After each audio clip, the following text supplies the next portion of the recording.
أننا في قوى الأمن الداخلي كنا وما زلنا العين الساهرة على أمن الوطن والمواطن. فرجوني على سجن الصيدناي. أنا اغتصبت 9 بنات وأنا شارك بالأعدام. هناك أماكن لا تذكر في الحكايات ولا ترسم على الخرائط ولا تنسى في الكوابيس.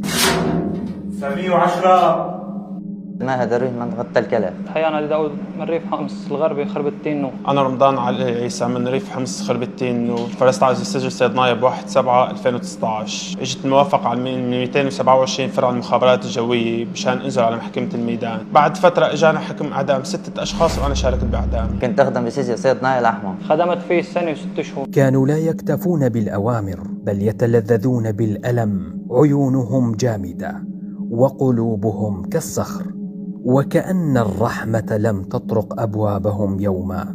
كنا ناخذ العالم على الغرفة ونعلقهم بالجنازة. كنا ننوب عليهم 5 أو 6 أشخاص نضل نقتلهم لحتى يموتوا. في منهم كنا ناخذهم على المفردة نتركهم 4-5 أيام من دون أكل وشرب مشان بس نعدمهم ما يطلع ريحتي. وقت تنفيذ حكم الإعدام كنا نشغل الشوفاجات لأنه صوت الشوفاجات هو عالي فبيغطي على صوت الصياح. أكبر عدد شفته بالجنزير 200 شخص.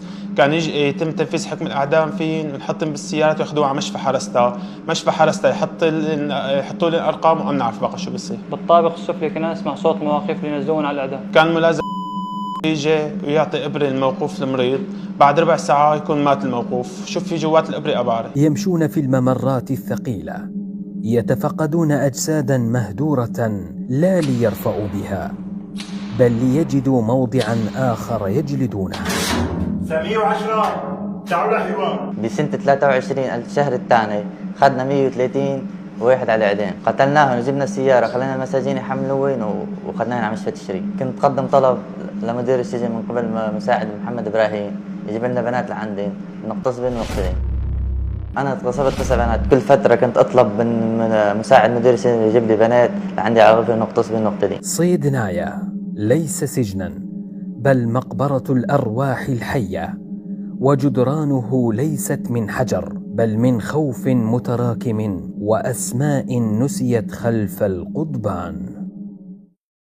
أنا أحمد خالد محميد بتاريخ 19/4/2019 توقفت بسجن صيدنايا العسكري. المدعو ماهر درويش كان من ضمن ال 12 عسكري اللي كانوا يستقبلوا الناس تحت بالتعذيب وبالقتل وبالضرب وبالإهانات. فوتونا على غرفة هاي بتشلحوا ثيابكم فيها وكذا وبياخذوا أسماءنا ونحن طالعين لفوق على بناء التفتيش بناء الفوقاني. كمان بيطلع معنا من ضمن السيارة براد، يعني ياخذونا براد اسمه براد السجناء، ياخذونا لفوق يفوتونا على الغرفة وهون ببلش حفلة التعذيب والقتل موت. في ناس تموت وناس تتحمل القتل، ناس ما تتحمل. معنا كان كبار السن ما يحسنوا يتحملوا القتل، كان يموتوا بين دياتهم كتر التعذيب كتر القتل. ذكرتني ولا ما ذكرتني؟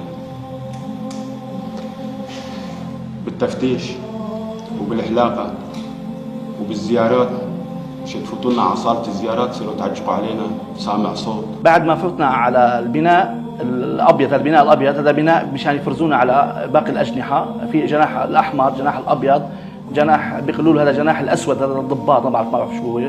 هذا من ضمن الاستقبال كان يستقبلنا، وهو كان سجان ومن ضمن الاستقبال، يعني كان عنده مهمتين. كنت موقوف اثناء توقفت انا واخوي عبد الله اخوي كان معه مرض مزمن، مرض ربو، التهاب قصبات، التهاب صدر.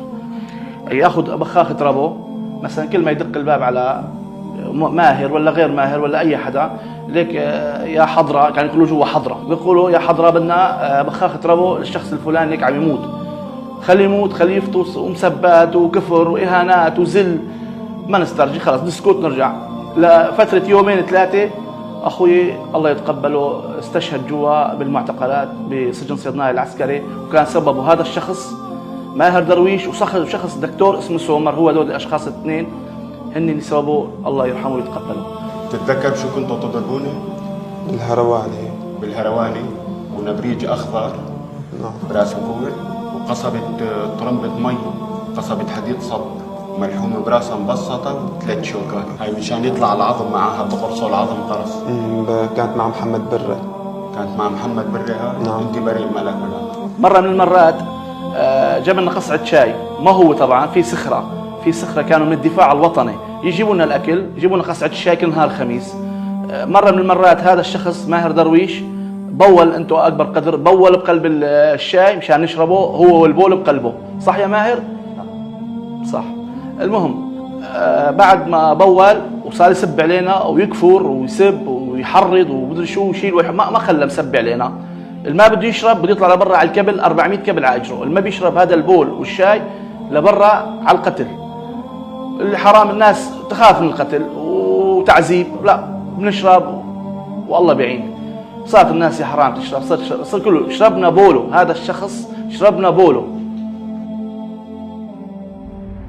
رغم التحديات التي نواجهها من تطور للجريمة بكافة أساليبها، إلا أن ذلك لم يثننا عن ملاحقة المجرمين الذين تلطخت أيديهم بدماء الشعب السوري الثائر، وضمن خطة متكاملة وعمل استخباراتي ورصد مسبق وتنسيق عال بين وحداتنا الأمنية. تمكنت وحداتنا في منطقتي الحول وتلكلخ من إلقاء القبض على عدد من المجرمين المتوارين عن الأنظار، وهم من السجانين الذين ارتكبوا المجازر بحق أهلنا في سجن صيدنايا.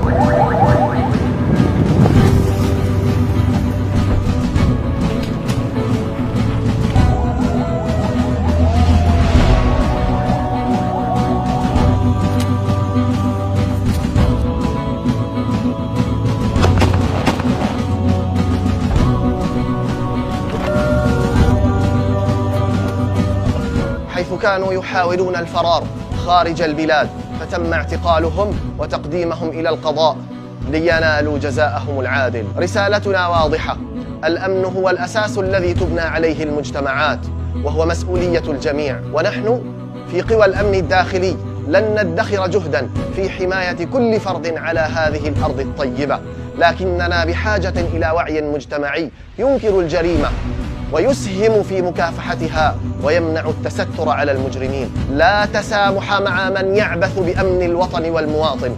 مهمتنا القضاء على الجريمة بكافة أشكالها، وستبقى قوى الأمن الداخلي الحارس الأمين لحفظ أمن الوطن والمواطنين.